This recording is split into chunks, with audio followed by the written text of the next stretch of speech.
favorite podcast, Desire to Inspire, and Freddie Rittenauer, you are an Ironman. Let's go, baby. Let's fucking go. Guys, I've been wanting to talk about this for days now, and I've just been sitting here patiently waiting for this moment that I was afraid wasn't going to come until next week. Oh, You're man. leaving again today? And I'm like, fuck, dude, we got to get this in. Yeah, leaving again today, fucking on the road next week. So I appreciate you making your schedule flexible to fit this in, because I thought we were going to have to do our first virtual podcast. Oh, no, we would not have done that.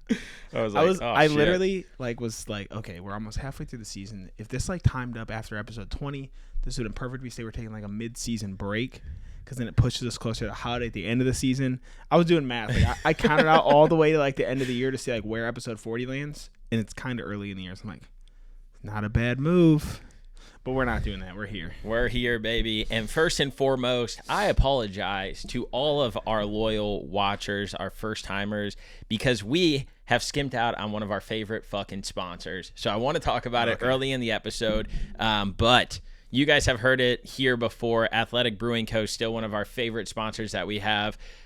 Use the link below. Dylan will tag it in there. But again, we enjoy drinks. We enjoy having drinks, but sometimes you just want to enjoy a drink without the alcohol or the repercussions of it. So go and get you some Athletic Brewing Co. I promise you won't be disappointed. Every single person that I have had try it has liked it genuinely. So go out there. They have a ton of flavors. Try them out. But let's fucking get into things, man. Let's do it, man. I know there has been a lot of things that you've wanted to talk about in regards to the lead up of the race that we really haven't. So before we dive into some questions and just the overall actual race, I kind of want to give you the floor to set the stage and talk about anything leading up to the race throughout training that you wanted to touch on before we get into race day itself. Yeah. Man, I've had what seems to be a lot of time to reflect. Granted, it's only been 4 days, not even since the race, but it's crazy to sit here and think about it and knowing that it's over, because I don't have the stress of getting workouts in and the pressure of this and the pressure of that. That I've taken some notes over the days, and I probably could have extended this by 5 times, but whenever something substantial popped in my head, I kind of just wrote it down so that way we could talk about it. And the first thing is that I didn't realize, but I had never searched an Ironman prior to signing up for it. And you didn't sign up until a little last minute. Yeah. So when I say sign up, we'll say with Ryan. When I committed. Yeah, when I committed to it. And so I'm sitting here and I'm like, dude, this is so weird, because I didn't research an Ironman prior to committing to Ryan and signing up for this training. I knew the concept of it, but I didn't realize the caliber to what Ironman is, and this community and what it stands for and what people put in. I didn't understand what training would look like for it. I didn't understand anything about this idea of Ironman, and whether it's a full or a half, how much that would take from me in terms of effort to put in for training for the race. Not take from me in a bad way, in a good way, the commitment, the discipline, the mindset, the changing of schedules, the communication, all of those things. So then I started to think, and I was like, well, I never really looked into a half marathon before I signed up for it. I never really looked into a Spartan race before I signed up. I only knew the general concept of them, and I was like, yeah, fuck it, let me do it. So then I was like, there's something cool here, because there's something for me in the unknown. It's the same thing with school. I understand the concept of college and stuff like that, but you don't realize how much work is actually going to have to go into that, or what you're going to entail. And so I've realized that every hard thing that I've done in life, it's kind of just been you know what, I'm going to commit to this and we're going to see how it goes. I'm going to finish it, but we're going to see how it goes, what I learn, all this stuff. And so through that, I've then reflected, but I didn't know are you the same way, or do you look into these things? As you're saying it, I am the same way, and I actually think more people are than we would think. And I think that's a big reason that people are I'm doing one marathon and I'm done. And then it's you get in it and you get around the community and you get in that atmosphere and it hooks you back in. So then you're like, okay, that's why I'll do it again. Because every training box, I'm like, why the fuck am I doing this? Yeah. And then I get into a race, I'm like, okay, like I literally do it just to be around this. Because it is a different energy that, unless like you're there as like a participant, not, yes, you feel the energy as a spectator, but like doing it and having people cheer you on and that kind of a shit is so much greater than I feel like people actually comprehend. Yeah. And I think that that's like a major lesson that needs to be looked at, is that like there's something, how do I even like phrase this? There's something in the unknown of not knowing all of the details. It's like being naive to it. You don't know what you don't know. Yep. And I think that's like when you're signing up for something, when you're committing to something, when you're going after something where you don't know all of the details, those are the types of things in life that you actually grow from, that you actually like take something away from it. Because when I thought of this concept and then I was comparing it to things that like I do know, or like that I have the expectations for, that I know what I'm going into, those are just like everyday life things. Like I don't learn anything from those. And so I sign up for it and it's like, all right, I know what I'm getting myself into. But those things and those buckets, it could be a new company, it could be a new job. It doesn't have to be endurance, or it doesn't have to be a race.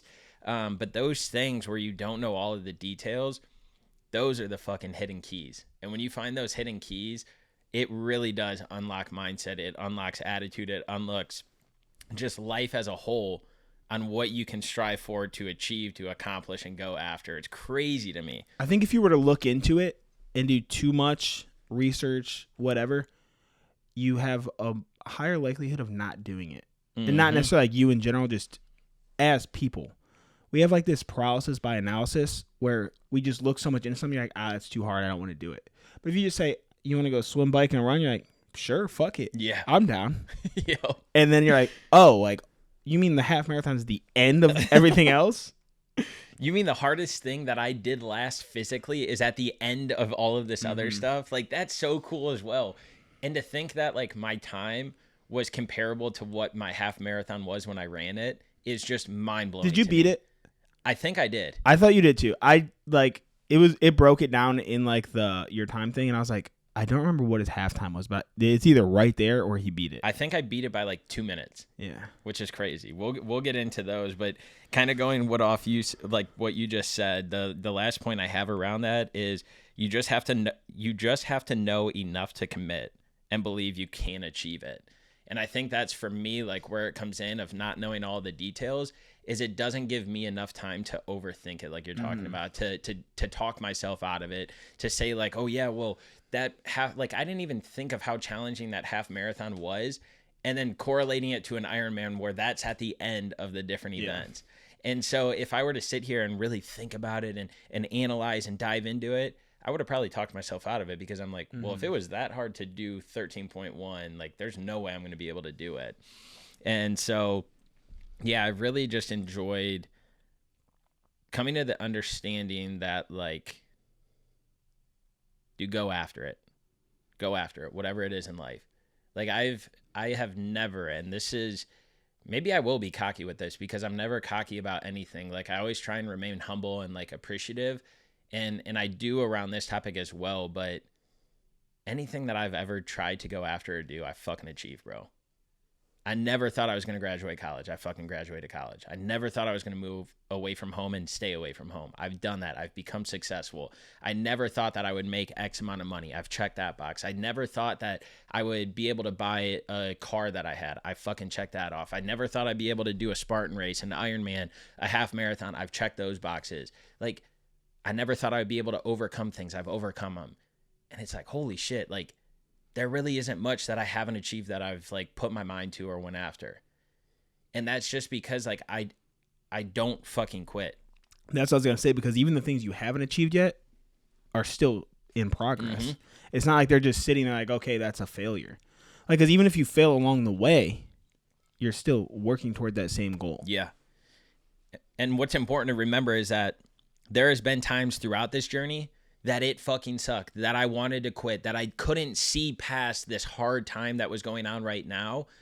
but those hard times have built me to here. They've given me the ability to be successful or make relationships or push the limits or whatever it is to then get to that next block. And I think that's what people don't realize, is that even though life is fucking hard right now, what is the story if you stick with it? What is the reward at the end?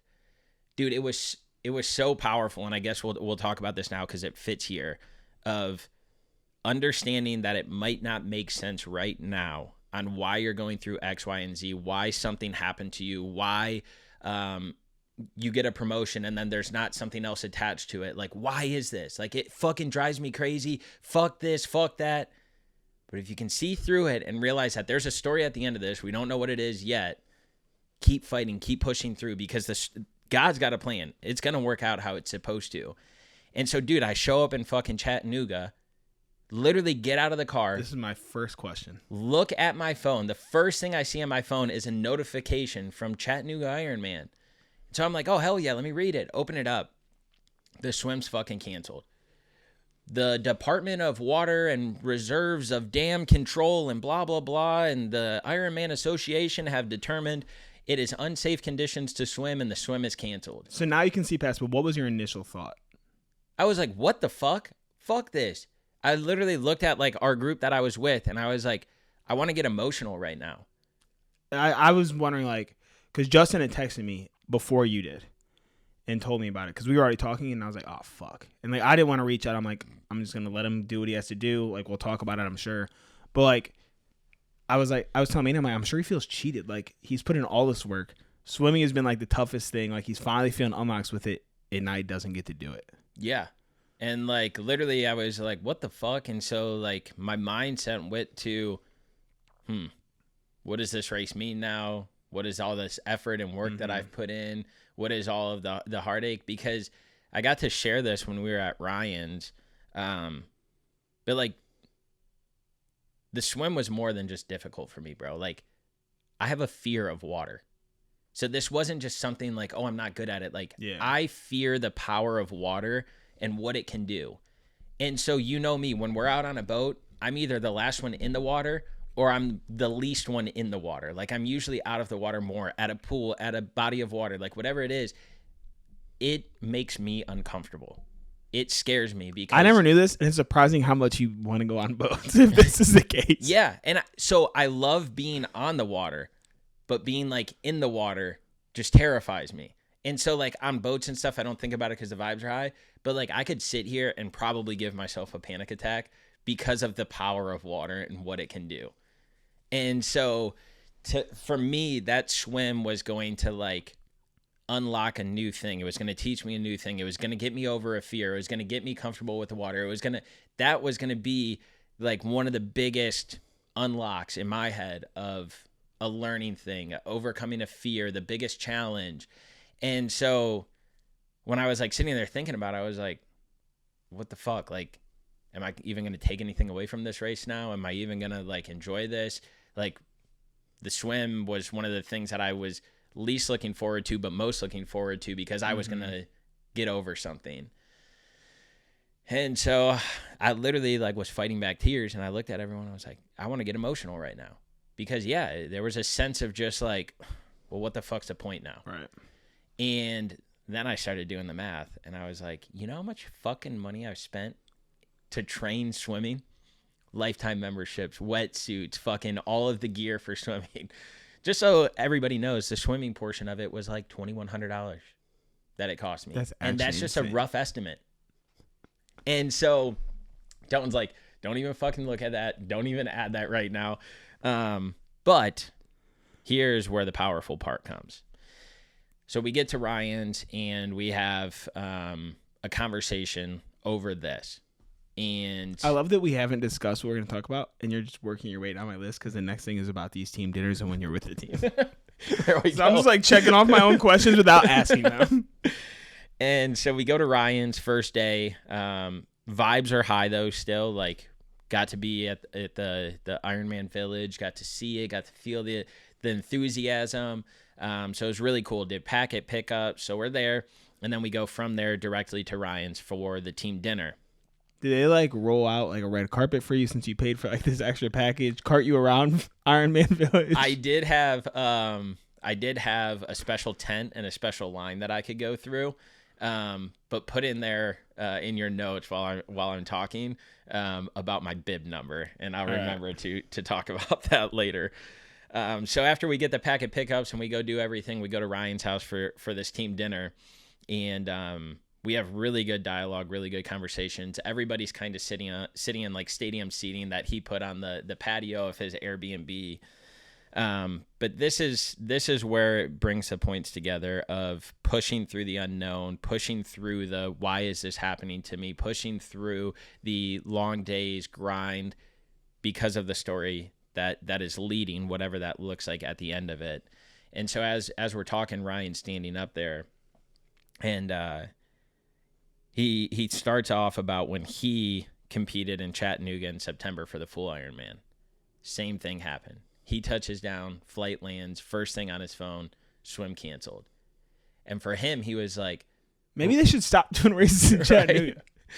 And for him, he was like, well, what the fuck? This is the race that I was going to PR in. This is the race I was going to qualify in.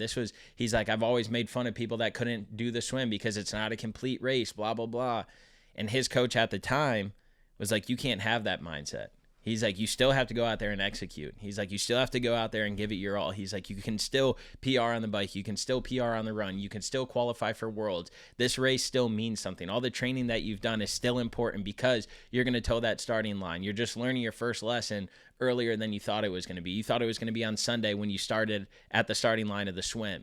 He's like, but you're learning something now. And the reason you have to follow through at this race and the reason that this race is important is because life doesn't stop. It's not perfect. So this is just an imperfect, perfect situation to make your mindset change, to adapt and overcome his like saying and all this stuff. He was like, but what I didn't realize is that a year later, the real message was going to be what was important. He goes, could you guys imagine if I'm standing up here right now, today, telling you guys, go out there, give it your all. Your training matters. All the work you put in still matters. You're still learning lessons, but you didn't realize it was going to be today. You thought it was going to be Sunday at the starting line. Go out there, leave it all on the line. Yet last year I quit and I didn't follow through with it and I didn't do the race and I dropped out because it wasn't a perfect situation. He was like, could you imagine if I was standing up here trying to tell you guys to go out there and give it your all, but I quit on myself and I didn't follow through? And dude, he's saying this stuff and I'm just getting goosebumps. I'm like, oh, fuck. And then it all comes back to me and it's like, if he wouldn't have showed up, if he wouldn't have showed out that day, then what credibility would that have given him to talk to us, to say these things to us, to give us a message that's so impactful and so empowering, but knowing in the back of our head, like, bro, you went through the same situation and you didn't fucking do it, so why should we?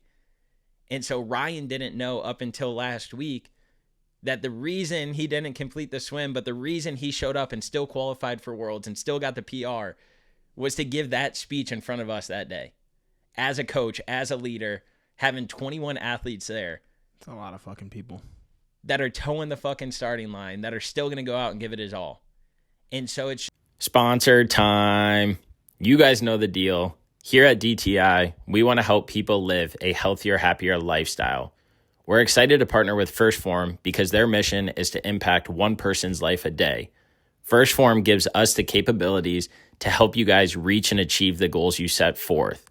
Utilize First Form through their supplements or their merchandise to live a more active lifestyle, putting yourself first and prioritizing the things that are important. Try First Form today with the link below. Back to the show. Just crazy because we talk about all the time how much can change in a year.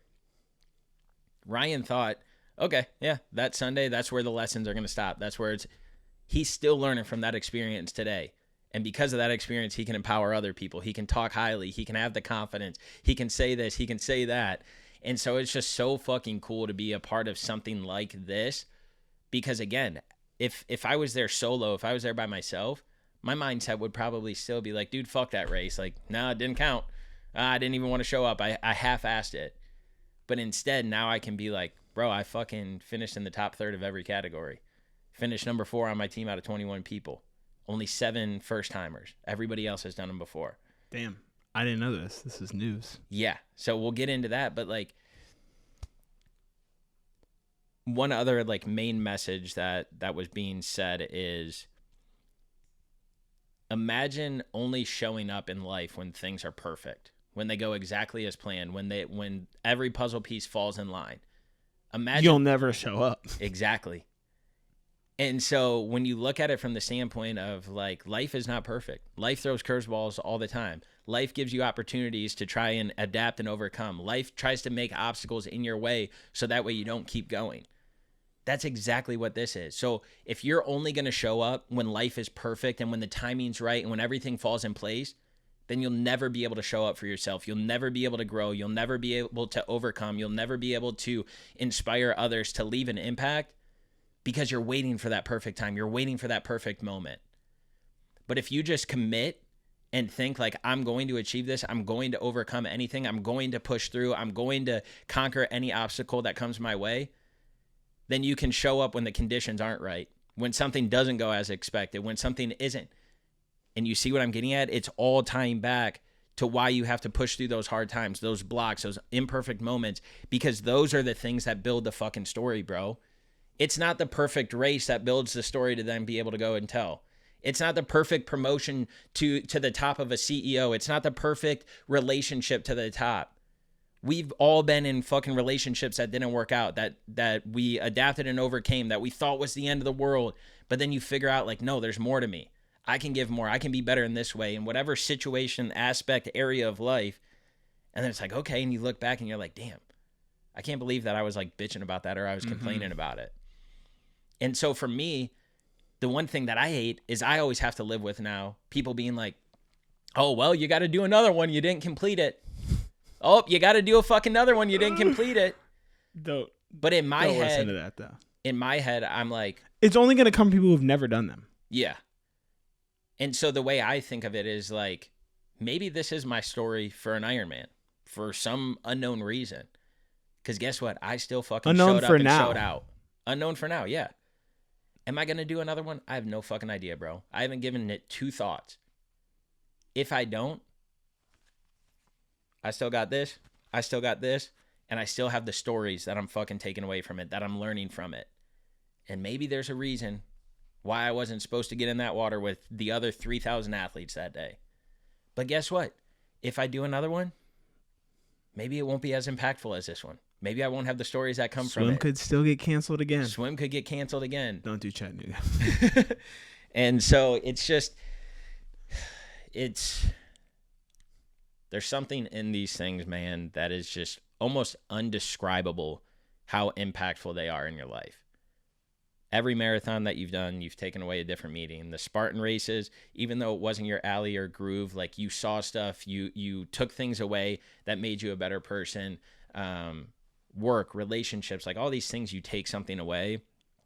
And so for me, I didn't know that the first thing I was going to take away is like changing my mindset about that swim being canceled and being okay with the race and being happy with it and understanding like, okay, well, now it's my time to shine in the areas that are my strongest. See what that's like. So it's there. I think again, we're 4 days out from it. I know that there's going to be more that comes to my mind. Like, whoa, I took this away from training and I didn't realize it. Or, whoa, this made me better because of X, Y, and Z and I didn't even realize it. And so I'm excited to see what now and the future learnings are from this Ironman journey. Because again, Ryan didn't know that it was going to have such a pivotal impact in his coaching career a year later. And so it's just, we really have to like analyze and we really have to be cognizant or aware of how we approach things, the attitude we have, the mindset that we had or have, because this main message that I took away from this race is that no matter what happens in life, if things go perfectly as planned, if they don't go perfectly as planned, how those intersect, whatever it is, you have 2 ways that you can show up to those things. Any situation in life, you have 2 ways that you can show up. With a smile on your face and without one. And I will tell you, there is a drastic difference of keeping a smile on your face through the pain, through the adversity, through the unknown, than there is a fucking yeah, the fucking swim got canceled. Fuck this race. It doesn't fucking mean anything. But if you're like, yeah, the swim fucking got canceled, it is what it is, but I'm still showing up for my bike. I'm still showing up for my run. I'm still making an impact. And you have this smile when you're on the race and fucking times are hard and your body's shutting down and your fucking stomach's upside down. You can either be upset about it, talk shit, or you can be like, hey, this is part of the journey. It's part of the process. I'm going to adapt and overcome. I'm going to learn, develop, and grow. I'm going to do these things because, hey, this is where you fucking learn. This is where you get better. This is where you achieve and push through when most people would quit. And so I realized that no matter what situation we're going through in life, if we just have a smile on our face and we realize like what I'm saying right now might be bullshit and it might not be all sunshine and rainbows, but it's going to get better. It's going to get better. Your mind can trick everything else. Everything. Like, your body's going to want to shut down. That's inevitable in this long of a race. But if you can keep that mindset and just keep telling yourself good things over and over, it's gonna work itself out. Mm-hmm. Like there's some, which we will get into, because I'm sure that you experience multiple highs and lows throughout the race. And I do want to go through the race chronologically, but I have one very pressing question that's been weighing on me since the race was over. Did you pee on your bike? No, I didn't. Fuck, dude. I didn't. I wanted to so bad. I did not. I seen the bike time. I'm like, he probably didn't pee on that thing. Yeah, no, I didn't. But that is probably because my stomach from mile 3 to mile 56 was in knots, brothers, upside down. Every single time I would try and drink water, every single time I would try and drink my hydration drink, every single time I would try and consume calories, it felt like Rocky Balboa was just fucking punching me in my side the entire time. Any idea what caused it? No idea, bro. I didn't do anything different. That's a whole bike. The whole bike ride, bro. And so I was literally like fighting back, throwing up the entire bike ride.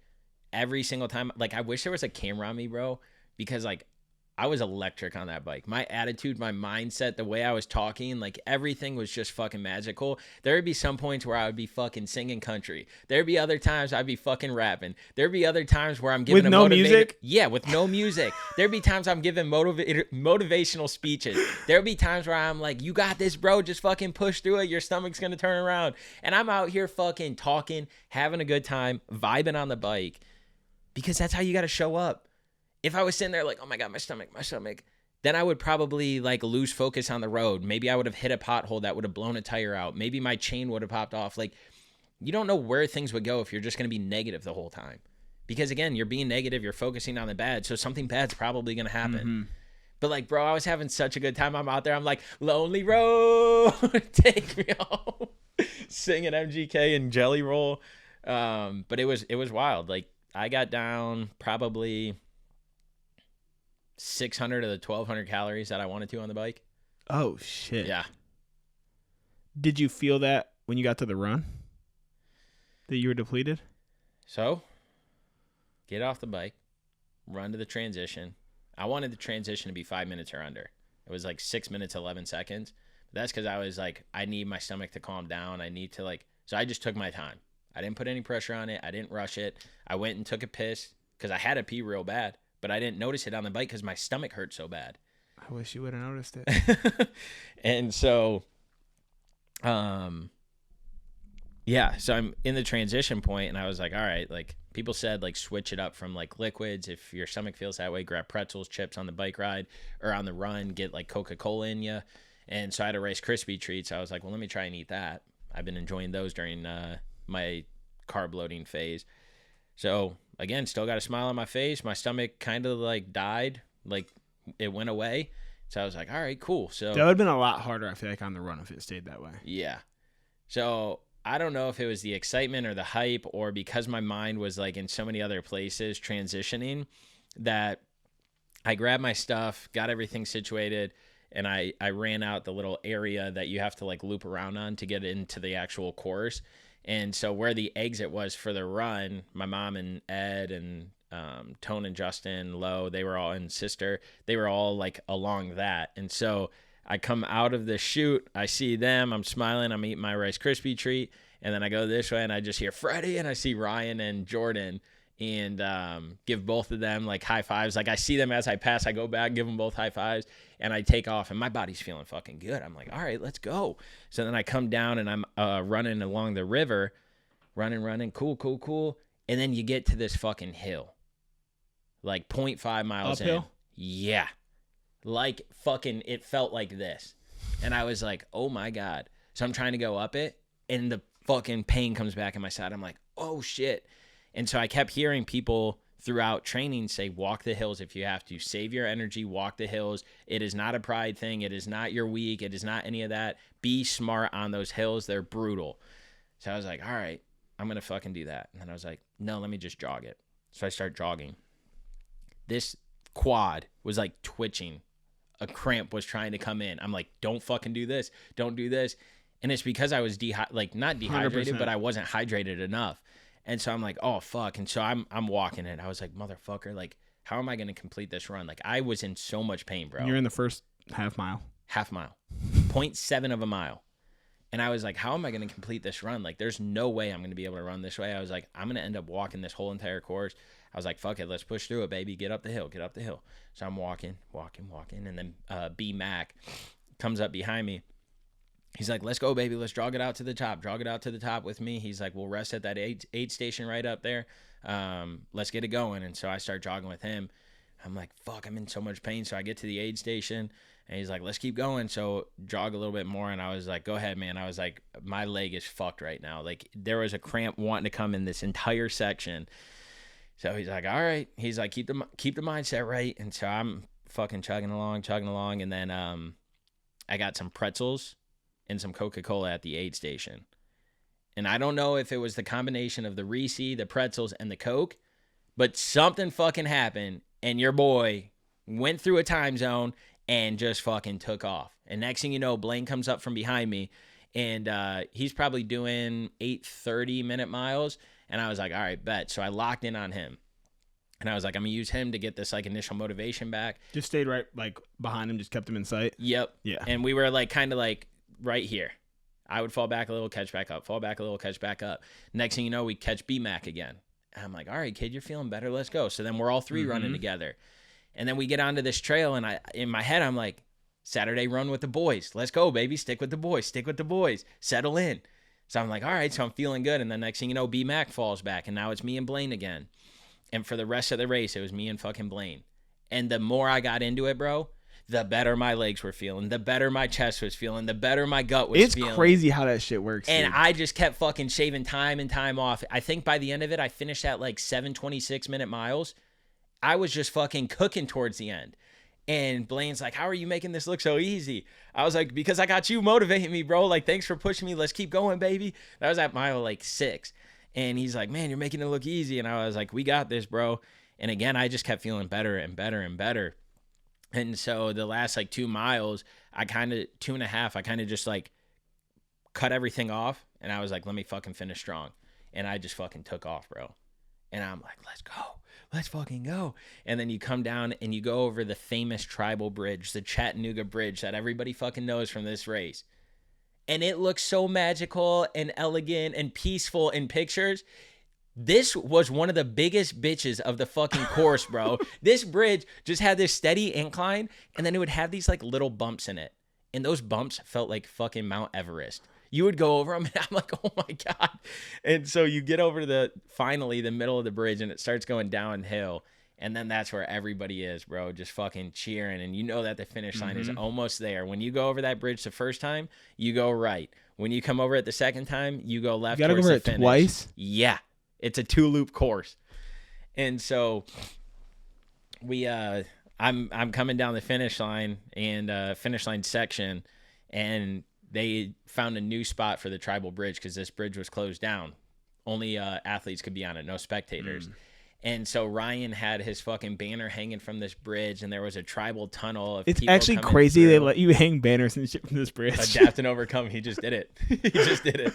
He was the only banner hanging from there. That's sick. And so at that point, it was only family, Ryan, Jordan, and 3 athletes. Fucking Trevor, who finished in 3 hours, 52 minutes. B. Riley. That's cooking. Yeah, B. Riley, who finished in like 4 hours and 5 minutes. And then I think Blaine ended up coming in third. He had started after me, but finished before me time-wise. So he was there, and then I came in after him, which is actually, I came in before him. He finished right after me, but because of when he started time-wise, yeah. And so that was the group. But then I finished. Blaine finished. So-and-so finished. So this tunnel grew, and now we got fucking tribal athletes on this side, tribal on this side. The people that are coming in are slapping our hands. Next thing you know, the athlete tunnel grows and grows and grows up until the last fucking tribal athlete comes in. And we're fucking loud. We're energetic. They're coming through. Everybody's high-five, and we're cheering on other people that aren't involved in tribal. And it was just such a cool fucking experience and moment. So much so that like somebody that was a spectator saw the tribal tunnel and was like, I want to be a part of that. And the next day ended up getting a hold of Ryan, signing up for tribal, committing to 2026 Chattanooga. They're going back. And so it's just really cool, man. Being a part of something like that, like it energizes you. It motivates you to just give a little more, to give a little more, to be a little bit more, because there's such a good energy and atmosphere around it. Like it wasn't just training. We did mindset workshops. Ryan challenged, like, how do you want to grow as a person? What do you want to do? How do you want to overcome? Blah, blah, blah, doing all these things. And then you get there with everybody, and then you just see people cross the finish line at one of the hardest fucking points of their life, mentally, physically. And everybody finished with a fucking smile on their face. No matter how hard that run was, no matter what obstacles they went through for the biker run, everybody finished with a smile because we had the whole fucking group there just cheering them in. It was so fucking cool. Bro, I was literally sitting in church with just my phone on my lap, just watching your bike ride. I'm like, listening, and I like look down and see where you're at. We went to lunch afterwards. I was like, just so you know, I said, I don't expect him to, but I called him right after my race. You're probably gonna have to answer this phone on this car at home. And sure as shit, dude, 5 minutes into the drive home from lunch, you fucking FaceTime. Oh, it was such a good feeling, dude. And so, yeah, we were talking about stats. My finish time was 4 hours, 47 minutes, and 54 seconds. I know you didn't have a goal, but what did you think you were going to be at? And that's with a swim, so we'll like attack. So I said that I had told Justin, I said, honestly, like, it'll probably be like 6 to 7 hours. I said, if he's right around 6, I think that's really solid. Optic Nerve was our very first sponsor here at the Desire to Inspire podcast, and it's still one that we are pumped to be partnered up with today. I was linked up with them when I was living in Colorado. They are owned and operated out of Vail, and all of their products get tested in the mountains, so you know that it's built for an active lifestyle. Freddie and I rock these things all the time. They are made with planet-friendly materials, from recycled plastics to natural wood, and every pair comes with a lifetime warranty. So, I mean, what are you really doing? Hit the link in our bio, support DTI, support Optic Nerve, look fly doing it. Whether you're just out enjoying a nice stroll or getting active, Optic Nerve has got your back. So go to opticnerve.com and use code DTI for 20% off your orders today. That's opticnerve.com, code DTI. That's really fucking solid. So like, even if you tack on an hour, and that's probably a slower swim than you would have, you're under 6 hours. Yeah. So the goals that I didn't tell anybody is I went through last year's numbers, and for my age bracket, I wanted to be in the top 50%. Okay. I was like, that's going to be my goal. The fastest person was 3 hours, 24 minutes. The slowest person, or the person that came in last, was... Dude, that's a lot of fucking time. Like, that's a lot of a time difference. Yeah. Was that with the swim last year? They were 3:24? I don't know. Because I just thought about that, and that's real fucking fast. The pros finished their bike and run before I came in from my bike. They finished in like 2 hours and 5 minutes. How? They were riding 40 plus miles an hour. Bro, how is that even possible? And they were running like 520 miles. You know, like, you think like you're somebody, man. Yes. So, yeah, that was my goal. Is coming the top 50 of my age group, 50%. And then I think that time netted out to be like 6 hours and 9 minutes per last year. So what my goal was that I wrote down in my notes is I want to do my run in 45 minutes or less. I want to do my bike in 3 hours or less. And I want to do my run in 2 hours or less with 5-minute transition time, which would get me right at that 6 hour. And it's funny because like during... Okay, I had the same goal for you then. I feel good. Yep. During training, though, it's wild to think about because I had told Ryan, he was like, well, what's your time goal, this and that? And obviously we know time wasn't the thing, blah, blah, blah. Did you tell Ryan this, though, or no? I didn't tell him those numbers. Okay. But when we were talking about it, I was like, I'd like to be around like 6 hours. Like, do you think that's doable? And he was like, is it doable? Yes. He's like, but with how you have to do your training and all the travel and everything like that, like I would focus more around the 7-hour range. He's like, and that'll be really good for your first one. But with the training, the way it's structured for you and everything you're going through, like focus on 7 hours. I'm like, okay. In the back of my head, I'm like, fuck that. Getting six or fuck less. that now. And so he's like, 6 would be like insane, like really well for your first one. Then we're wired different, bro. Like that wiring is not normal. Cause like as soon as my coach told me sub 3 is lofty, I was like, okay. Yeah, bro. And so I want to touch on that though too, because I have things that I want to tell you going into your training block. But 4 hours, 47 minutes, 54 seconds. I came in 88th place out of 263 for my age group, men's 30 through 34. So I finished in the top 33% of that. I came in 607th place out of 1,955 by gender, which is the top 31%. And then I came in 735th place out of 2,779 athletes overall, which is the top 26%. I was like, bro, let's fucking go, dog. I was like, for my first Ironman, placing in that, I'm very confident too. Like my swim is getting good. Like I truly believe I would have done that in 45 minutes or less. So I'm going with that. Like I would have been under the 6. But like, dude, I blew my expectations out of the water. 3 hours or less on the bike, I had nothing to go off of. I've been on Zwift and the fucking Greenway. I haven't been out on country roads, hills, blah, blah, blah. It was country roads? Yeah. We went into Georgia, into country roads, and then we would go into a neighborhood and then be back on country roads. Like that's wild that they go into neighborhoods. I never knew that. I've always been curious what the bike courses even look like. Like, how do you find 50-some miles of road? Yeah. The first 5 miles are through neighborhoods before you get into Georgia on country roads. And these dudes are cooking 40 miles per hour, bro. They had to have been going average 40 miles or faster. Yeah. And then I was like, all right, 2 hours or less from my half marathon.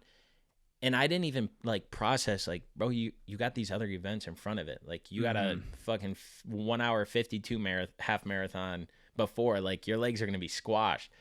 But I fucking surpassed that. I was like, let's go. Everybody in the group, even Ryan, like has been messaging me separately, like, dog, you're meant for this sport. Like, you're a fucking athlete. The time you put up is crazy. Like, keep going with it, blah, blah, blah. And I was like, get the fuck out of here. Leave me alone. But yeah, there was one point on the bike ride, dude, mile 28.7. You're going up, climbing up to like 980 feet, I think it is. And so it's this like uphill. I was averaging, I think I averaged like 4 or 6 miles per hour on that hill. Like I'm fucking barely moving. And then I think of the pros and I'm like, good God, how fast did you go up this hill? But I got up top and. But even if they weren't going that fast up the hill, how fast are you moving the rest of the time on this bike? I know.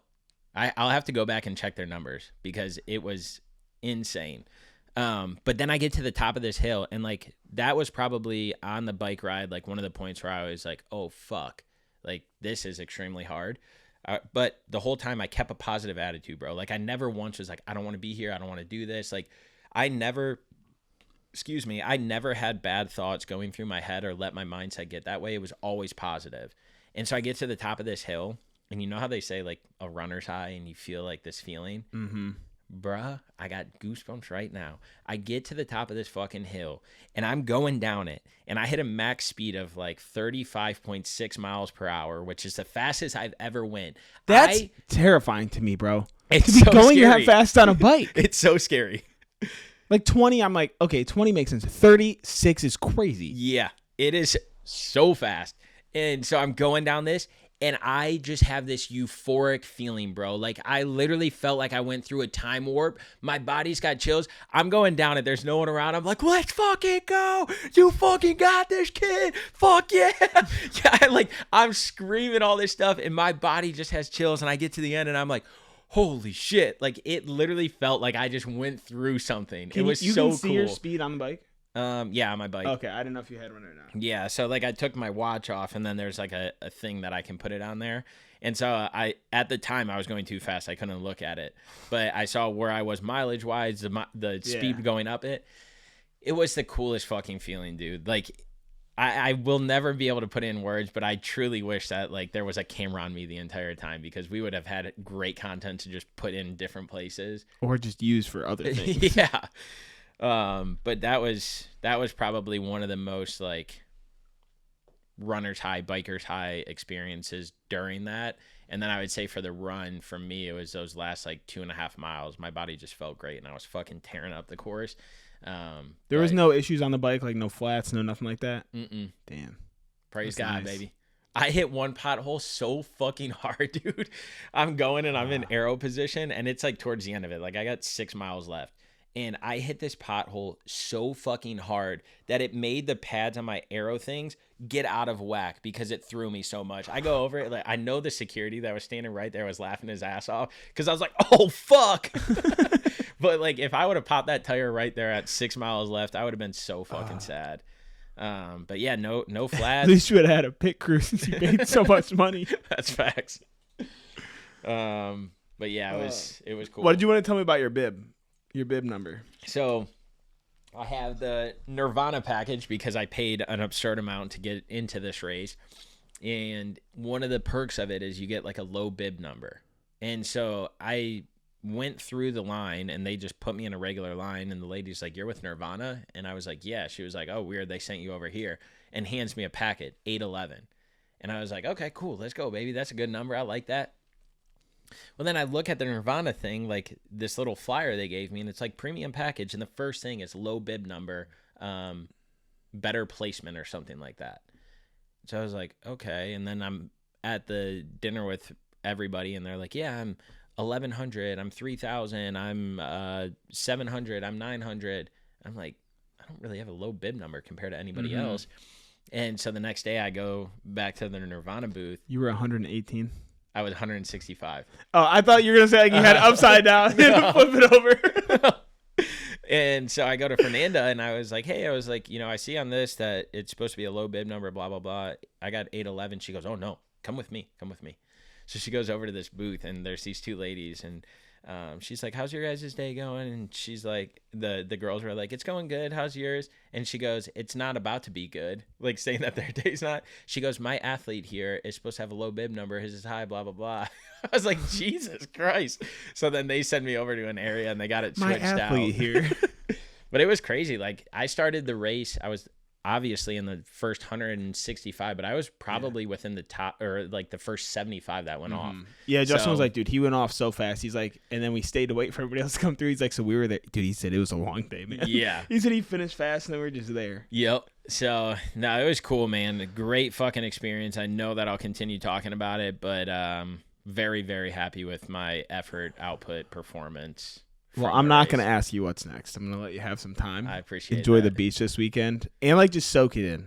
I'm only giving you the rest of the weekend to soak it in, and then no more soaking it in. There we go. You can't wallow in your sorrows, and you can't celebrate for too long. Yeah. On to the next. Not saying it's the next race, but just on to the next. Yep. Find something new to celebrate. Yeah, that's a fact. That is a fact. And what did you want to tell me about my training block? Oh, what I wanted to tell you is that we can set these goals for ourselves, and we can easily tell ourselves they are obtainable. But one thing that I realized during this training is, and I didn't know how pivotal it was going to be, but the training is cool. The effort that you put in training is cool. The hard, hot, cold, wet, dry workouts that you do is cool.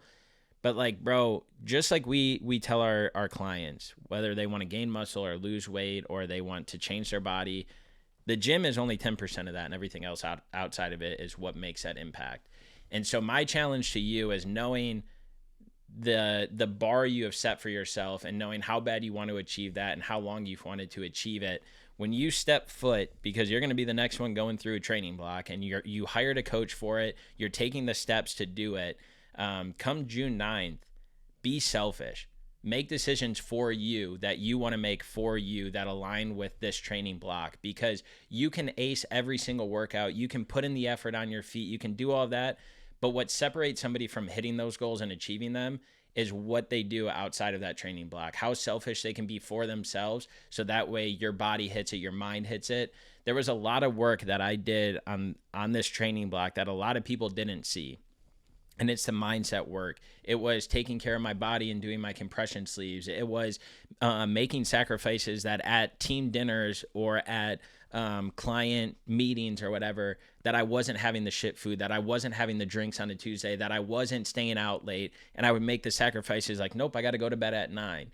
Even though Lo would give me shit some evenings and be like, oh, you're going to bed already? It's like, yeah, I have to, because I know I have to get up early to achieve this workout or to conquer it. And so I didn't realize how much those decisions and those actions were going to play a part in my mindset, in my attitude, in the takeaways that I've learned, and overall hitting the goals that I set for myself that I wasn't sharing with people. So I just ask you that when you go into this training block, treat it different than any training block that you've done so far. Approach it differently, think about it differently. Like, you're investing not only your time and money into this from a race perspective, but now you hired a coach, but you also want to make an impact and you want to leave a legacy behind for yourself, but also for what this means, to show the world that when we do hard things, when we make decisions and sacrifices for ourselves, the reward at the end is so much better than the pain that it is to say no, to agree to this or not agree to it.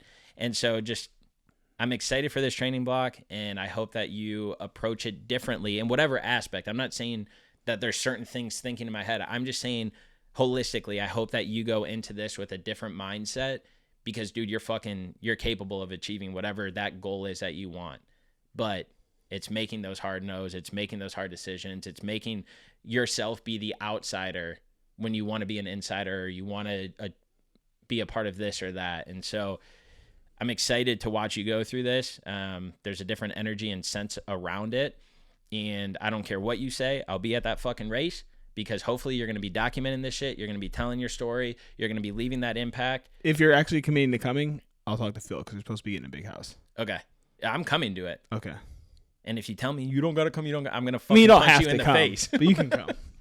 So I'm excited for it. And we are documenting. I actually didn't put out a video this week on purpose this time, because next week I'm going to announce that I'm starting an actual series. I'm going to vlog again. There we go. So you guys are going to hear this first, but I'm going to vlog the entire prep. Cool. So we're back in it. Hell yeah. But this isn't about me right now, guys. It's about Freddie. I'm proud of you, dude. You fucking kicked that thing's ass. Fuck the swim. Maybe you'll come back for another one, but I don't know, because I saw your wetsuit stuff pulled up on the computer when I pulled this up. So maybe not, dude. Maybe he's already made up his mind. But yeah, you got anything else that you want to say about this race before we close this one out? Before we end this chapter, really. This race is cool because I can say that I completed it, and I can say that I did something that a lot of people don't, or don't toe the starting line for. But that's not what this race was about for me. I did this because I wanted to find a deeper meaning, a deeper purpose. I wanted to view things differently. I wanted to improve my mental and physical health.